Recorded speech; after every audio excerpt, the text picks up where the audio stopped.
Much every Sunday, Pat Sullivan from Sullivan Hardware and Garden gives us great advice for do-it-yourself home improvements. Today he talks about how to handle all the rain we've had in your garden. You know, there's nothing more important than your tomato.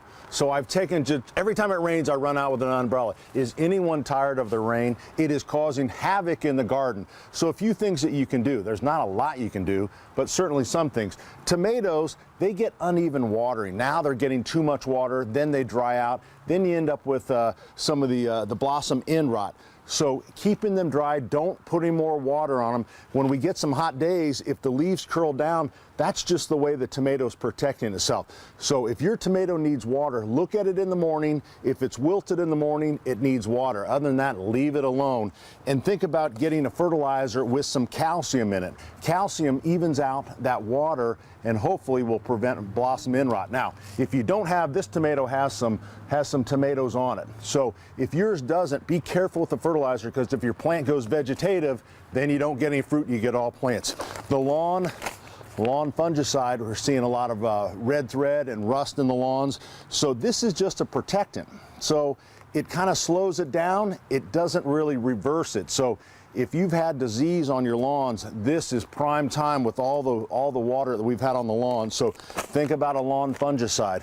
The roses, the poor roses. Now this is a knockout rose. Knockout roses are known because they don't have very much disease on them. Now all of a sudden we're getting yellow leaves all on the knockout. So pretty easy to take care of a rose, and they've got some easy products. This is insect disease control, and the nice thing is it's just in a spray, so you can actually, and of course you always want to use a respirator and eye goggles, long shirt and pants, not like I'm doing here.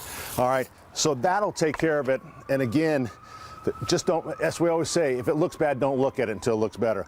But once we get a little bit of sunshine, it'll be much better. You can also, if you don't want to spray, you can also get this is a fertilizer, an insect or a disease control that can be worked in the soil. It's a systemic, doesn't work as fast as some of the sprays. So I think if I had a lot of black spot and insects, I think I would spray it. And then we come to the poor annuals. Look at the geraniums. So much water, so potted plants are the problem here. All the nutrients are leaching out. So the best thing you do, keep them clean, kind of deep thread them here, get all the dead blooms off, and then fertilization, because again, as all that water goes through, the nutrients leach out. So the best thing you do, pick the yellow leaves, keep all the dead buds or the dead flowers off of it, and lots of fertilizer even once a week, and hopefully we'll get some sunshine right around the corner. We're still waiting for it, Pat. Thank you. Well, what happens to animals when they leave the